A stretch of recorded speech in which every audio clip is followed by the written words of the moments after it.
Promote a culture of inclusion, supercharge your communication, and unleash the full potential of your teams and leaders with the Inclusive Handbook collection from the Diversity Movement. As part of the collection, I wrote the Inclusive Leadership Handbook with Kurt Merriweather to empower leaders with tools needed to cultivate a culture that fosters creativity, innovation, and employee engagement. Through strategies, exercises, and self-reflection, leaders at all levels can enhance their effectiveness. Learn more at thediversitymovement.com/store. Use code HOL at checkout for 25% of your first order. Do you want to build your brand by being a guest on industry-leading podcasts? If you're a business leader, an author, or a speaker, my guess is that you do. Picture this. You, a dynamic executive easily connecting with engaged audiences, turbocharging your top-of-funnel marketing, and creating a treasure trove of content with every episode. Podcasting is a game changer that you've been waiting for. And podcastally.com is your VIP ticket to podcast PR success. Say goodbye to the ordinary and hello to the extraordinary exposure. Let the Podcast Ally team connect you with the best-in-class podcast for you to be a guest on. Head over to podcastally.com and use the promo code DT for a 10% discount on Podcast Ally services. That's podcastally.com, promo code DT.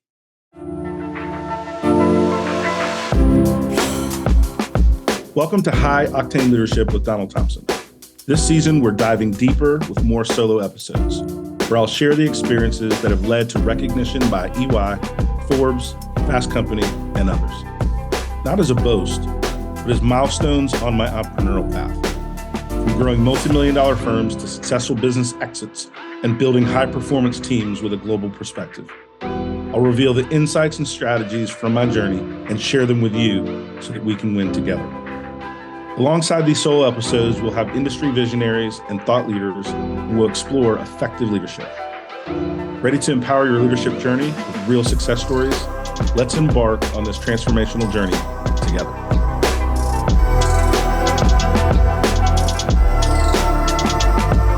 In this episode of High Octane Leadership, I'm talking with Zach Nunn, a visionary entrepreneur and the founder of Living Corporate, a cutting-edge experience management startup revolutionizing the workplace. With a core focus on workplace fairness, Zach and his team leverage analytics, talent enablement, brand storytelling to cultivate an environment that prioritizes employee trust and market confidence. In addition to spearheading Living Corporate, Zach is a driving force behind Living Corporate Podcast Network, dedicated to amplifying the voices of Black and Brown professionals in the workplace. Through this platform, he strives to create a space for authentic conversations and insights, fostering diversity, equity, and inclusion. Thanks for joining me on the show, Zach. Failure is kind of part of entrepreneurship, though, right? Like learning from your mistakes, understanding how to navigate. I don't know, Donald, if I meet a lot of people who are successful entrepreneurs that aren't also pretty resilient and adaptable as they learn, right? Yeah.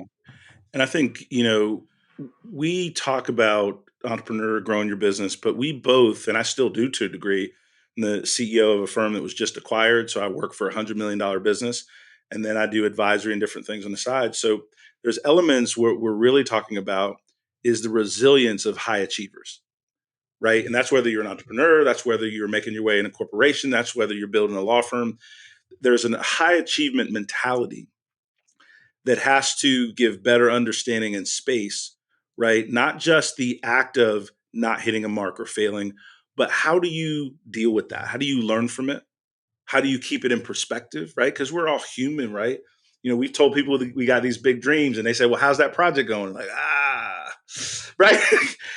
and that moment where things just aren't happening as you expect, how do you put it in the right context so it doesn't dwindle the fire of your dream, but it actually enhances your learning mechanisms, right? And one of the things that I learned early on from failing, from doing things wrong, from learning how to try, fail, and adjust, is if you think about it in a positive way, some people cook things from, in my family, right, from ingredients and cookbooks. And that wasn't my family. My family cooked from handing down recipes from one person to another, and through taking that little spoon in the sauce of the gumbo and tasting it.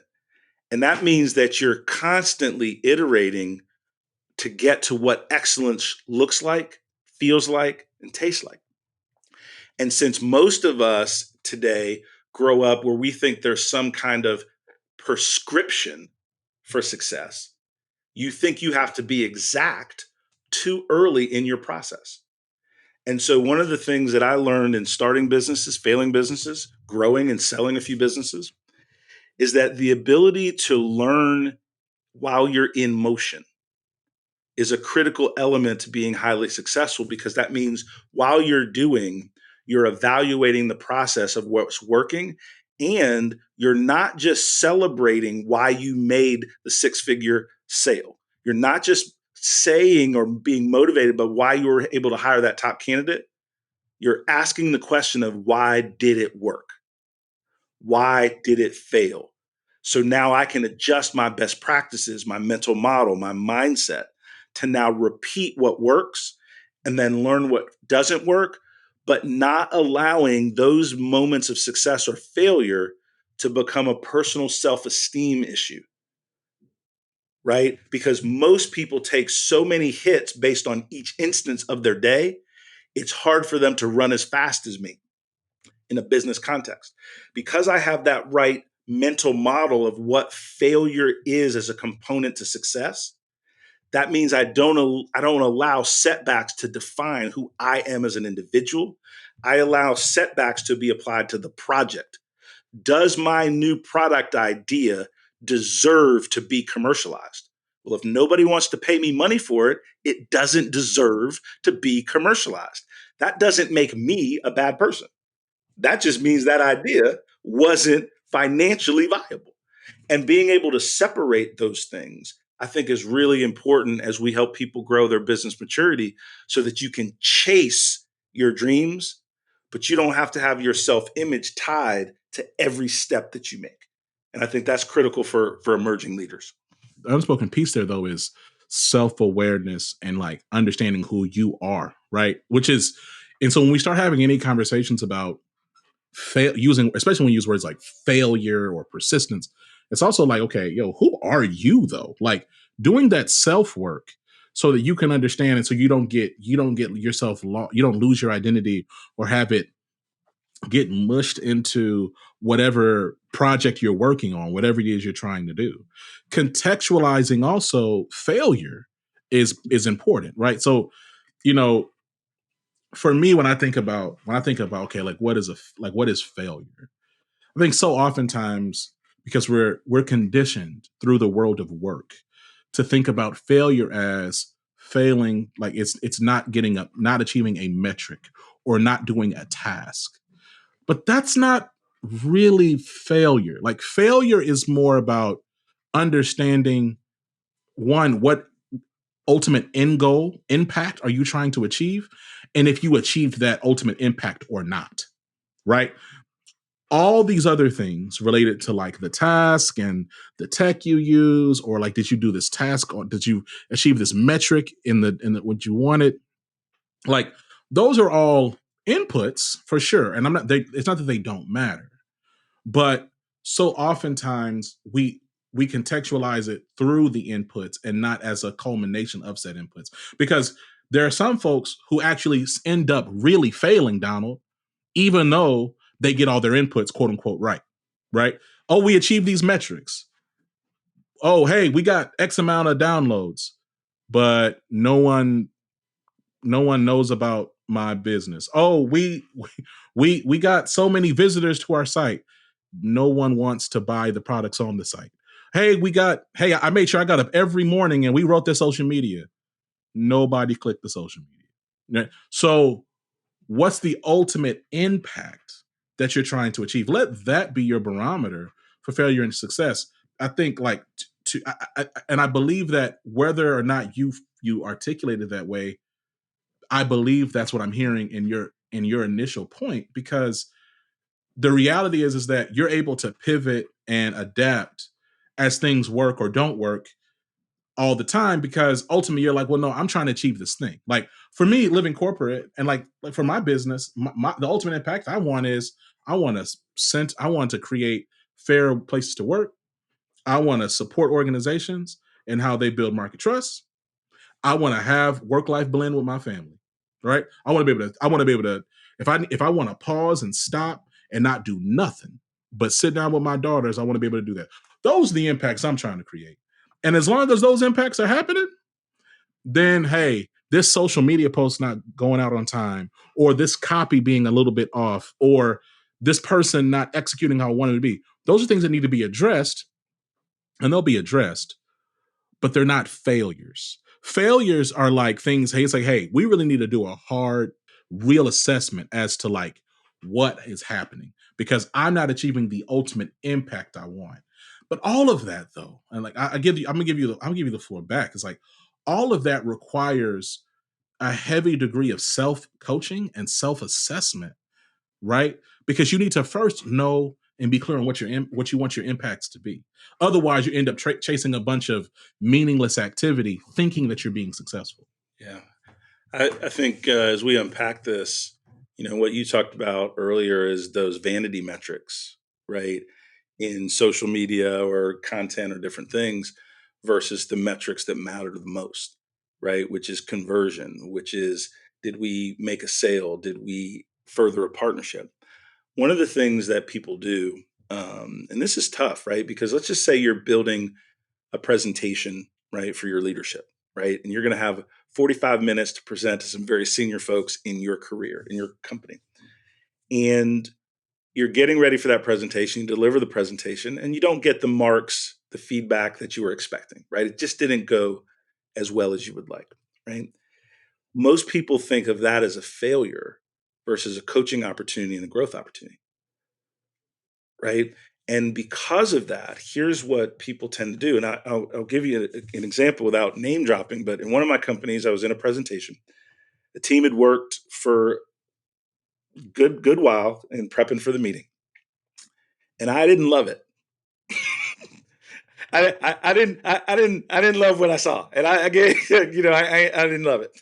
And so I shared with them some points of feedback, some areas that they could improve, some resources they could look at to come back again and present a little bit stronger. But what I did different last week than this occurred than I did 5 years ago as a leader is I reaffirmed the things that the team was crushing it.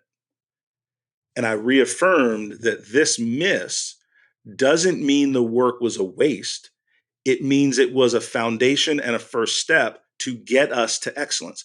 In our business of the diversity movement, we have webinars that now have 3, 4, sometimes 500 people per webinar on them. And we take that very serious, the trust when people give us that hour.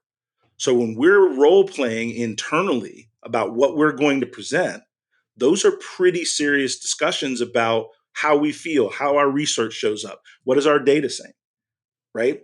But I still had to reaffirm to the team that my desire to give feedback as we move to excellence doesn't mean failure. It means not ready yet for prime time. And that's different. And most people associate critique and coaching with failure. And so a big time drain, a big energy drain, a big emotional drain is because we don't have the right relationship with what is the difference between failure and coaching. What is the difference between failure and critique? Because if you're getting critique, that means someone believes you can do it better. That's a positive thing. As a business leader, if I don't think you can do it better, I'm going to be quiet. I'm not going to waste the time, words, or energy giving you coaching, critique, because I don't think you have the capacity to do what I need. So I'm going to move in a different direction. But if as a leader, I'm taking time to help you take a project and next level it because we know that this product is going to touch C suite leaders across the globe, then instead of thinking about it as failure, I had to talk to my team about thinking about the impact we're trying to make on the world of work and put it in the proper context. So I think it's also the responsibility as leaders, and I'm talking to myself as much as anyone that's listening, to help people understand the proper context of feedback that they're given, and then the opportunity to take that feedback and move it forward again so that we all get to a better place. And I think that's a leadership miss. I think leaders sometimes just give feedback without context, give feedback without specific coaching points.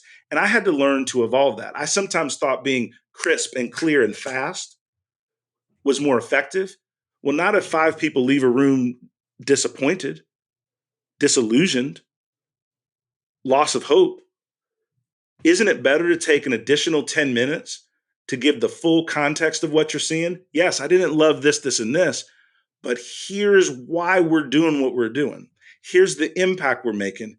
And here's what I saw that I really appreciate, really respect, and lets me know that we're on the right track. I've had to learn how to slow that so that I could have that contextual conversation in the midst of giving very direct feedback. Now, here's the flip side, Zach. I'm giving that from the point of view as a leader, as a CEO, as an investor, as a board member. Now, flip that around as that person that's in the room giving the pitch, in the room presenting the product. If you're getting critique and you don't understand, don't lose the moment to ask for the additional context.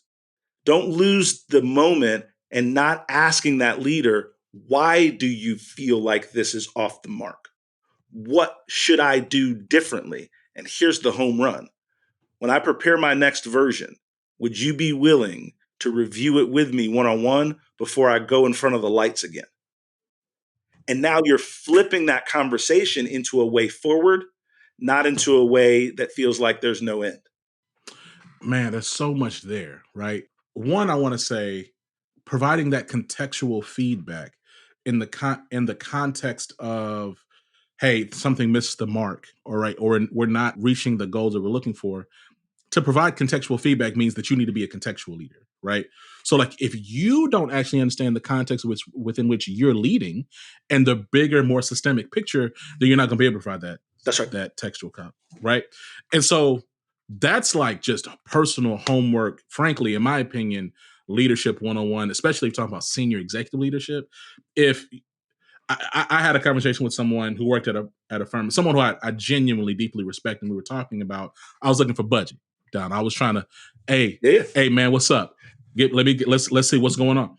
And they were talking to me, and this person's they're a senior executive, and he was explaining to me why they didn't have budget right now, right? And the pressures. He was contextualizing. Hey, here's what's happening across our industry. Here's what happened with some of the clients. You probably know some of these people. Yep. And here's the pressure that's creating politically, internally, in-house. Here's the pressure that's creating relationally with our clients. And so Zach, I don't have budget, but here's what I'm trying to do. Here's what we're going to make it work. Try next quarter, blah, blah, blah, blah, blah. So that was him. And my point in sharing that story isn't because I was a failure or anything like that or a miss. He and I were just having a conversation about, hey, what's happening? Let me get some budget, spend some money with my business. And because he's a contextual leader, he understands, he's thinking systemically.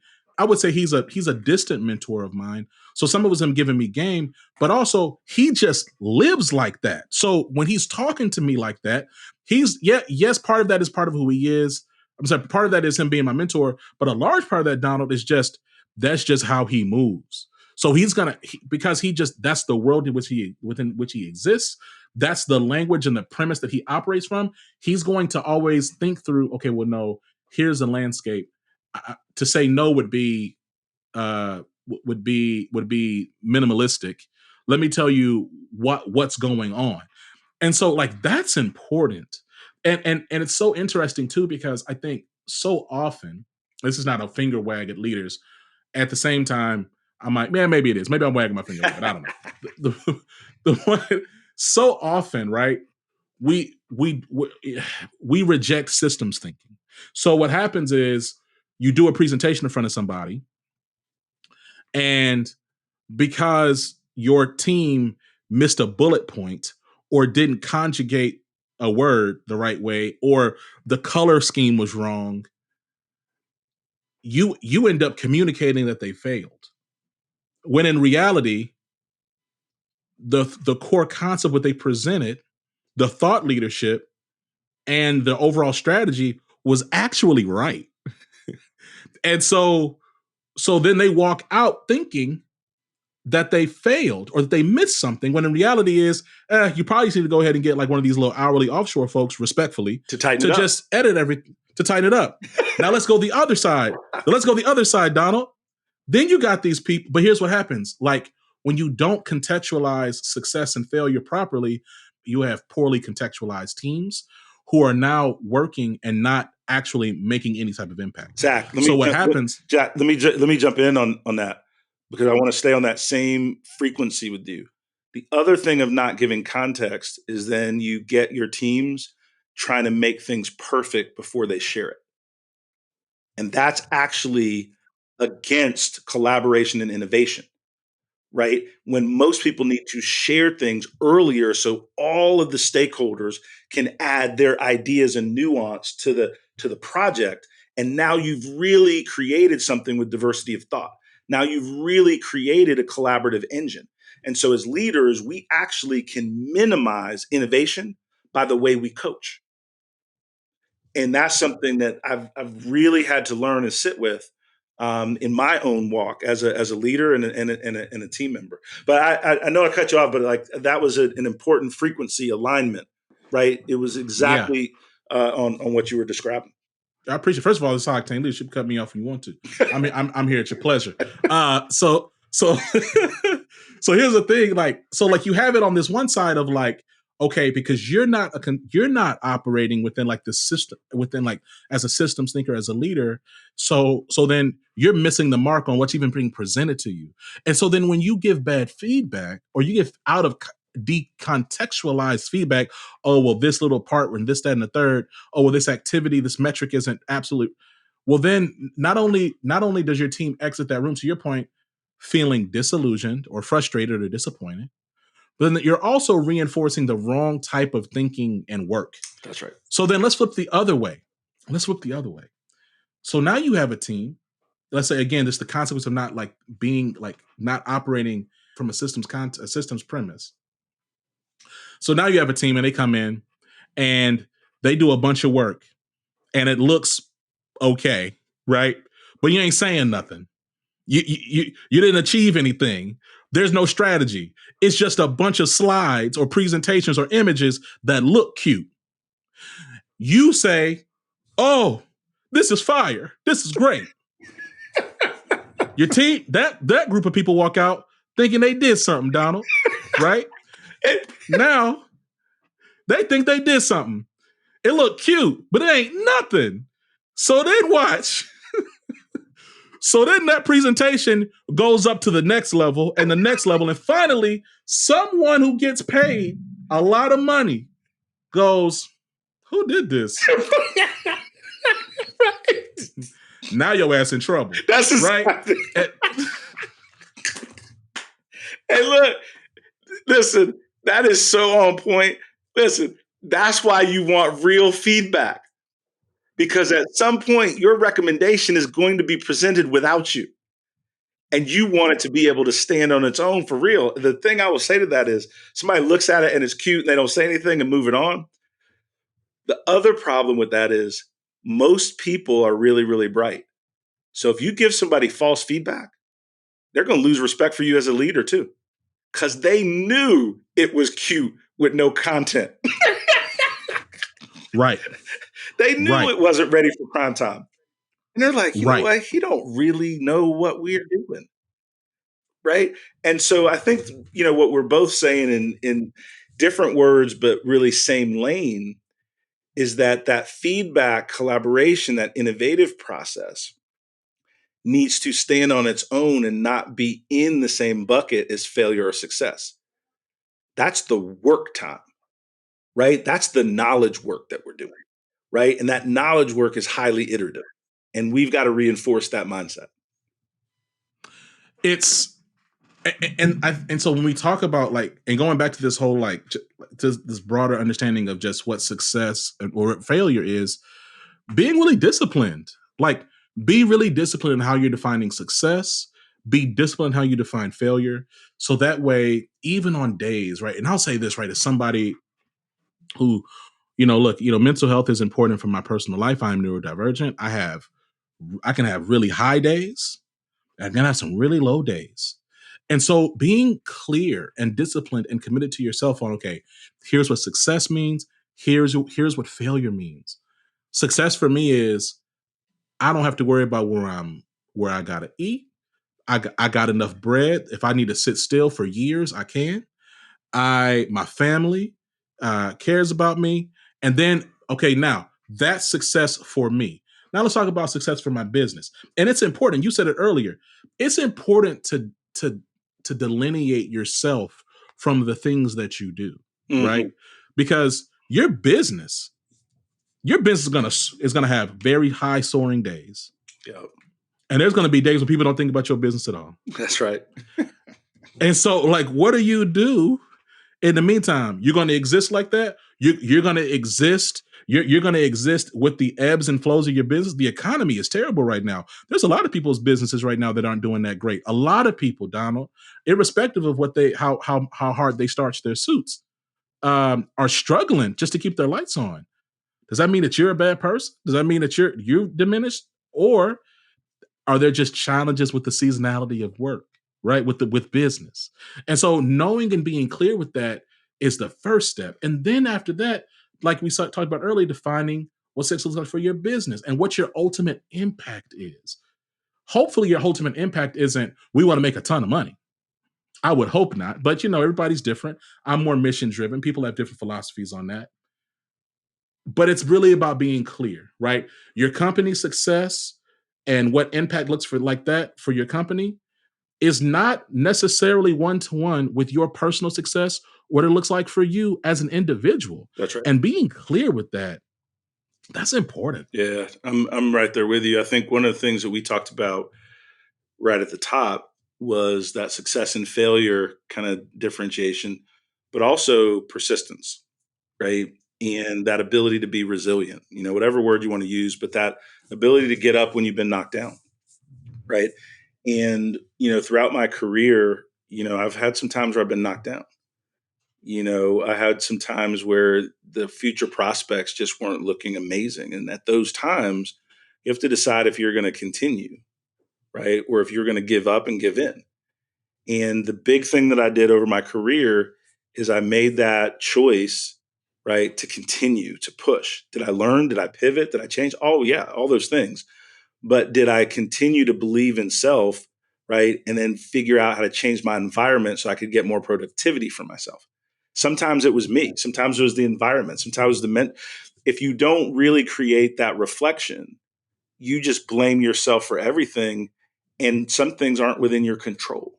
So you got to change the environment to regain some control. So how do you develop resilience is really what I want to talk about for a minute, because we talk about resilience, but like, okay, great, that's what it is. How do I develop it if I don't have it? And so that resilience is number one, if your dream is so focused and dialed in, you can't give it up. So let me talk about my kids for just a minute. I have 4 kids.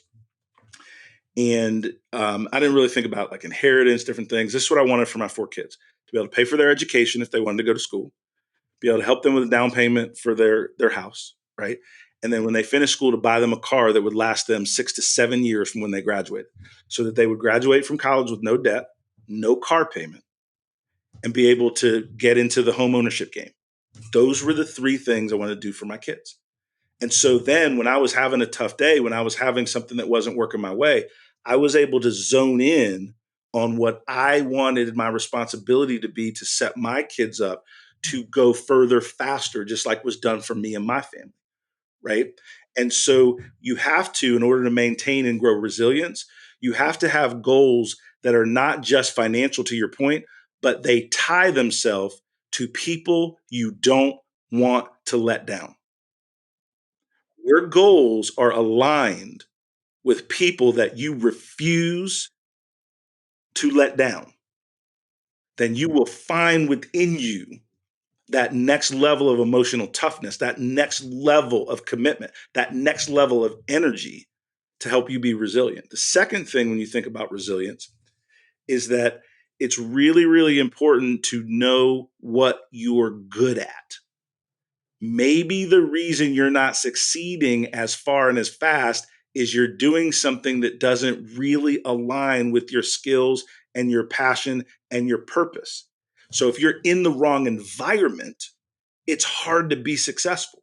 It's hard to keep getting back up because there's all these things outside that are holding you back and you don't even know why. You think it's is it because I'm black? Is it because I'm a woman? Is it because of this? It may be those things, but it also may be you're in the wrong environment. Stop sentence. The third thing that I would say on resilience is this. Who is inspired because you overcome? See, when I was going through my tough times, I said, all right, wait a minute. When I make it, when I'm a millionaire, when I make it, when I learn how to grow and exit companies, when I make it and do this, how many people will be better off because I win? And when I think about those things, then all of a sudden, hey, man, I get back to it. It doesn't mean I don't need a day. It doesn't mean I don't need a week. It doesn't mean I don't have all those different emotions. But we are all geared to go further and fight harder for other people that we love and care about, that we're responsible for, than sometimes we will for self. So I make sure my goals are tied into people that I'll never quit on. And that's how I stay resilient. That's profound, right? And I think especially, and it's a bit countercultural in this age of heightened individualism, right? To say, well, no, look, I'm doing this for it, but there's so many stories of that. I mean, to your point, like I think about my first job, Donald, out of college was at Target. I was an HR manager. And so I was only there for 8 months, but I learned a lot. I learned first main thing I learned is I didn't want to work at Target. But after that, I learned. But I also, hey man, you a mess, man. Man, I can't help it, brother. I'm a whole card. But the other thing I learned was about, they had really great people frameworks in terms of just their models just made a lot of sense because you think about any big box retailer, by design, they scale, right? So you think about like, hey, this store has to exist 100 other times, 1,000 other times, 2,000 other times. So we need to have a structure and system in place that can train up and basically create the same thing over and over and over, right? And so because you want to have similar results, irrespective of where you place that store, there's blah, blah, blah, blah. So anyway, one of the things that they had was they talked about just their core values and their core like behavioral competencies. And one of the things that they had was resilience and adaptability. And that was the name of one of them. And I don't know, that was like 13 years ago. So I don't know what they are now, but it resonated with me back then. And I thought about, okay, what does it mean to be resilient? For me, I would really say my three superpowers, creativity, coachability, and resilience and adaptability. Those are the things that I know that you're not going to see me on. And the resilience and adaptability is just so important because it's hard to fail, for real, right? It's hard to fail if you don't give up. Like, if you don't give up, like, when I think about podcasting as an example, a lot of times there are podcasts, for those who are listening, because their podcasts are a growing norm. Podcasting as an industry, as a balloon, it's going to continue to grow. They're projecting by 2030, it's going to be crazier even. We haven't even really gotten started. But podcasting, if you actually just don't stop, eventually you're going to find success. That you're going to find some result. You're going to get higher downloads. You're going to get ad deals. You're going to get whatever. You're going to get notoriety. You're going to get the guests that you want. And I think when it comes to just business and anything, the difference between failure and success is how long you're willing to keep going. You think, but there's all these posts and articles that happen on social media about people who blossomed and bloomed in their 40s and their 50s, right? And we had an earlier conversation about, story versus glory. You don't know, like, Ava DuVernay, yeah, she popped off in her 40s, but you don't know that she was working and doing her thing. She just didn't give up in her 20s, right? Danny DeVito, his late 30s, I want to say, is when he started picking up Like there's people out there, they choose simply to not quit. When you talk about resilience, it's hard to build. It's not impossible. It's hard to build resilience and adaptability if you come from really privileged or cushy contexts. And so it's harder work. You can do it, but it's going to feel like work. Whereas I do believe, for those who are listening who might be on the margins or coming, the reality is that resilience and adaptability is kind of like just intrinsic to Mm-hmm. certain marginalized experiences, right? Mm-hmm. So I think about Donald, like my upbringing, single parent, um, lower middle class. Definitely did not ever go to bed hungry. Right? Did not go to school with holes in my clothes. So I don't, and I because my mama might mess around and listen to this. Mom, I'm not saying that. Thank you. Amen. Um, but what I will say is, I had a different experience. I knew what it meant to not have the same thing that maybe somebody else had, or I knew that if I did have that same thing, my mom probably went in debt for me to have it. So this idea of, hey, like, I know what it was like to not have, so I'm gonna hustle. I'm gonna grind for my kids because I don't want them to have that, and selfishly, I don't want to go back. So there's some trauma tied into to my resilience and my adaptability. There's some chip on my shoulder. I'm gonna prove this person wrong because they thought I was gonna fail. I'm not giving up.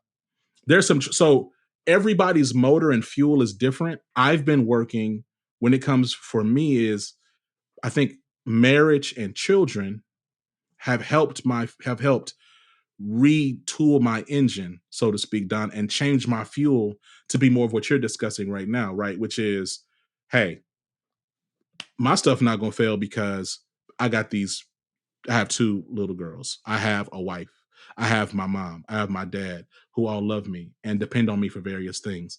And I'm and in the spirit of not only them not only making sure that they have what they need, but also I want them to be able to look back when I'm 80 and them go, dang, how did you do that? Or you did this, dang, you that happened and you still did. I'll never forget, I was working at a huge global consulting firm. And the person who was, so they call him your relationship leader, relationship manager.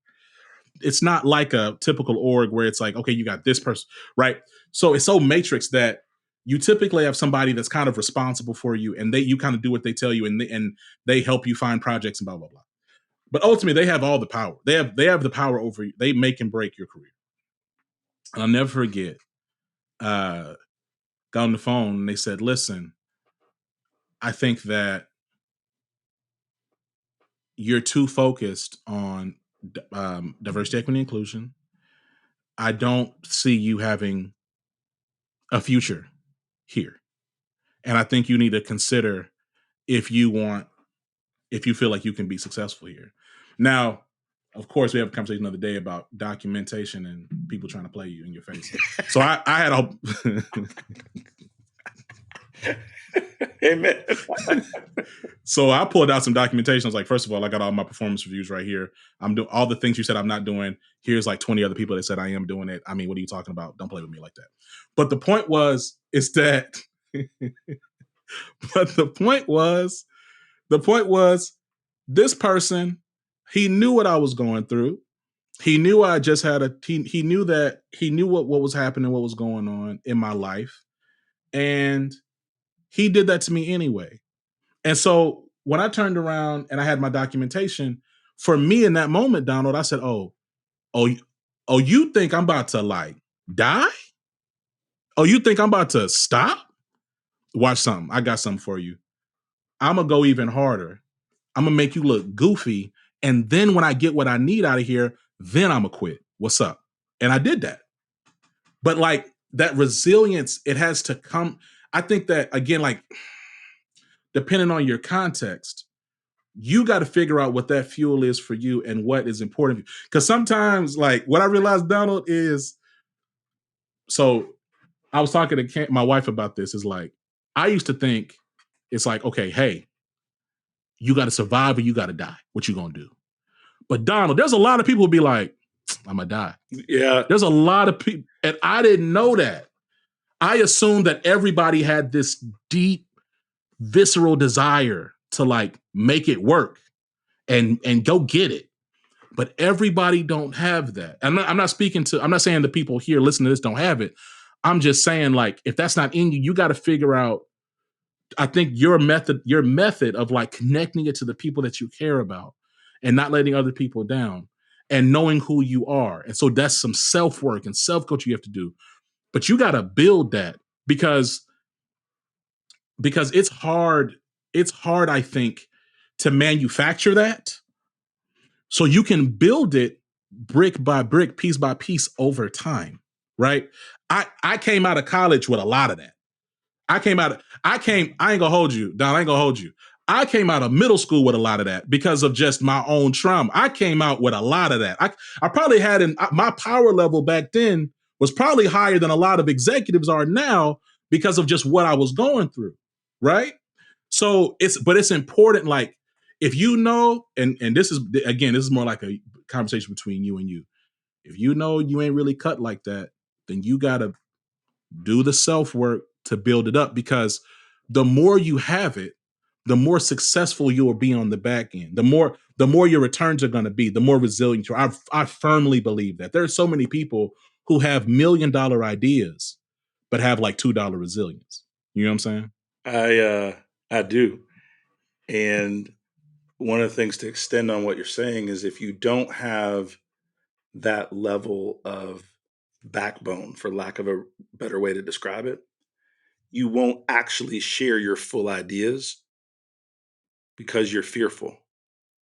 Your own fear, uncertainty, and doubt is holding you back as much as anything else in this world. And it's easy, like, I want to be really not careful, I want to be clear. There are things that are systemic that hold Black and brown people back. There are things that are systemic that hold women back in the workplace. There are things and systems that don't make accessibility for low vision and blind professionals. These are real things.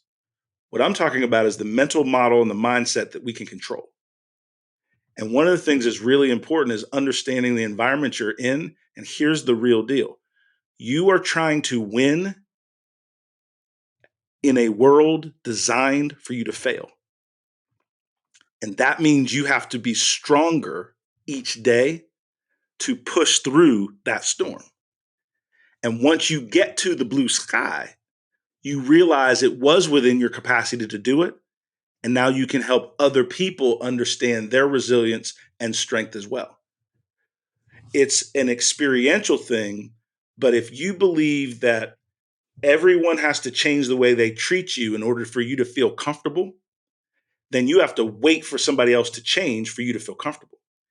If you can create within self the ability, through your capacity, through what you deliver, through how you are diligent in your learning and development of your skills, you will naturally be more forthful and forthright with the ideas you share, and that will naturally make you stand out.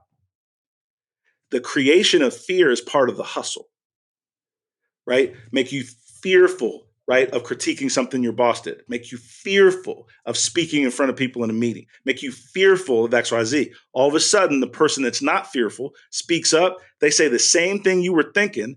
They get the new assignment and credit, and you were sitting there silent, right? That's not a DEI thing. That is a you raising your hand and saying, I have something to contribute thing.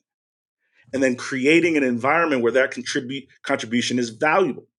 I'm very aware that some environments aren't conducive to success. That means you got to learn what you got to learn while you find an environment that is. But when you're there, you have to behave in a way that is practicing every day for your moment, because you don't know who's watching. I'll tell you a quick story. And oh man. So in 2005, I was working with a company called iCubed. I was the vice president of sales. Grant Willard, my mentor, friend, was the CEO.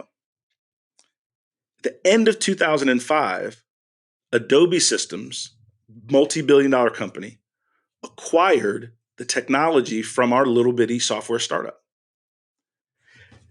They did not want the technology services side of the business. They only wanted the product assets. And so Grant sold the technology, and 5 engineers went with the transaction. I was promoted from vice president to CEO of the remaining business that Adobe did not want to buy. We took that business from 16 people, grew it to 140 people, and had a multi-million-dollar exit. What if I would have loafed on one of the days Grant was thinking about who was going to succeed him as CEO? What if I didn't put in the effort the day that Grant was evaluating my skills, my capacity, my ability to be resilient? One of the scariest things that I think about is, what if I had been lazy on the day he was determining what my future could be working together? Because when he sold the business and tapped me to be CEO of the other part of the business, he also did this. He allowed me and 16 other employees to do an employee buyout of the remaining assets, and we all became owners. And then when we flipped that business 7, 8 years later, we created multiple millionaires. And so my point is, we're all in environments that we would hope that environment is better. But you also need to behave in a manner that lets you realize that every day is interview day, because you never know who's watching. And if the leader you work for directly doesn't appreciate you, maybe another one that has heard good things about you does. Maybe that headhunter that sees you and reads something that you post on LinkedIn does. So it's not necessarily where you are today that's going to give you the validation that you need. So stop seeking it every single day. It may be somebody that comes into your life at a different moment, but you got to be ready for your moment. My only claim to fame is I was ready for my moment. And when that opportunity presented to me, I was there to receive it. Now, I wasn't ready to be CEO, didn't know what that was. I wasn't ready to lead a multi-million-dollar software company. I've never written a line of code. Right? But I was ready to chase it. And Grant trusted me enough with that opportunity, right? And we were able to grow, and that was a huge component of my business trajectory. And so I'm so glad that every day that I was working, I was doing all I could with what I had. It didn't mean I got it right. Didn't mean there weren't mistakes. Didn't mean there weren't ups and downs. It just meant, when people use terms like quiet quitting and all that, it means lose me with that. I'm doing quiet winning. No, yeah. Right? Because I don't know how to quit. So, and it's interesting too, to your point about like perseverance and persistence and resilience and adaptability, like they all go hand in hand. Because I think about in that same season where, when I was telling you my story about this person who was like, you don't really belong here because you're too focused on DEI. And despite there being no quantitative or qualitative evidence to that, while I was being told I didn't belong by that person and that company, I was actively still building relationships and networking with other senior leaders to help me get what I needed to get. Right. And it was, and here's the thing. I could have said, well, he said I don't belong here, so I'm going to just go ahead and leave. But then, like, what would have happened? Like, there's so many relationships that I built at that place because I decided not to leave. I decided to keep going. I ended up meeting somebody who is now my head of information and insight at Living Corporate. Without him, we wouldn't be selling data analytics solutions. So it's like, without him, without that relationship, I wouldn't have gone on to leave and go into tech and continue to learn product market strategy and go to market strategy and product development. There's so many things, to your point about some days I scare myself thinking about, man, if I wasn't who I am, if I decided to give up, if I decided to be upset, or I decided to not keep pushing, right?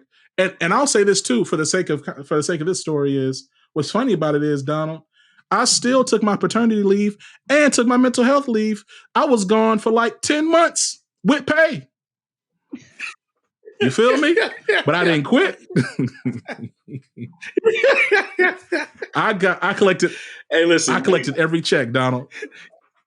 Hey, my dad taught me a lot, but one of the main things is you got to learn how to win with the cards you're dealt.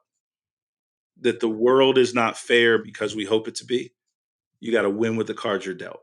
And that doesn't mean we don't keep pushing for fairness, pushing for equity, all of these things.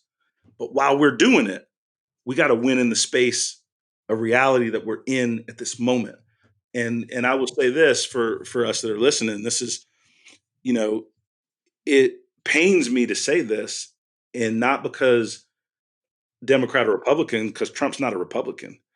I don't know what he is, but he could, but he has a legitimate chance of winning, and which is scary in its own right. But here's my point for people listening: you have to prepare to win in any environment, and so that means there's some potential turbulence coming in our country, in our world, in our politics. It doesn't matter what you believe or not, but it's going to be disruptive, right, to how we operate within a business context because it's such a significant seismic shift, right, that's going on in the political arena.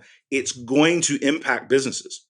And so my hope is when that chaos comes, we make sure that we don't let external things keep us off of our goals and purpose in the moment that we can control.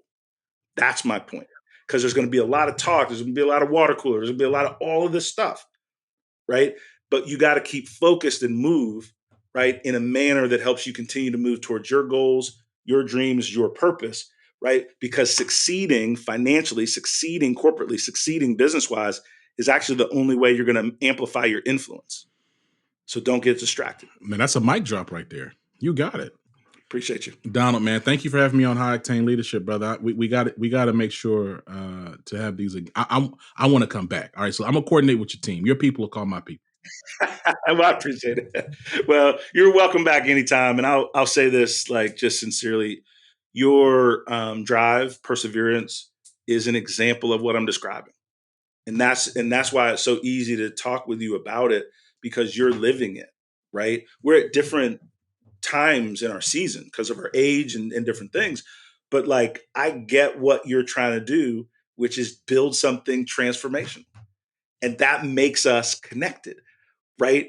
And it doesn't have to be having the same dream, it's having a big dream. And then that allows us to support each other and cheer for each other. So I'm a big fan and appreciate you for jumping on today. Hey, the feeling is mutual, Don. We'll talk soon, brother. Peace.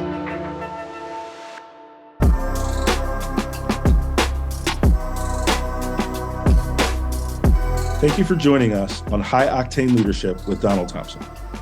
Today's episode is a step in our collective journey towards leadership excellence. Remember, every story we share and every insight we gain is a piece in the puzzle of our leadership journey. For more insight and detail, hit the subscribe button so that we can stay connected. For deeper information and more episodes, go to donaldthompson.com. Continue to lead with vision and purpose, and until we meet again, embrace your role as a high-octane leader in the ever-evolving world of business.